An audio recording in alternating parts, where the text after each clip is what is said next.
نبی کریم صلی اللہ علیہ وسلم مزاح کی کیفیت اور خوش طبعی کا ماحول پیدا کر کے صحابہ کرام رضی اللہ عنہم کو خوش کیا کرتے تھے۔ ایک مرتبہ نبی کریم صلی اللہ علیہ وسلم کے پاس انصار کی ایک بری خاتون آئیں اور کہنے لگیں، اے اللہ کے رسول صلی اللہ علیہ وسلم، دعا فرمائیے کہ اللہ تعالیٰ مجھے جنت میں داخل کر دے۔ اس کی بات سن کر نبی کریم صلی اللہ علیہ وسلم نے فرمایا، جنت میں کوئی بوڑھا نہیں جائے گا۔ وہ خاتون یہ بات سن کر پریشان ہو کر روتی ہوئی وہاں سے چل دی۔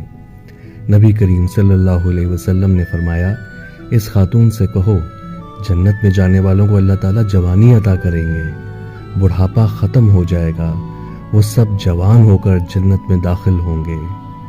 سبحان اللہ۔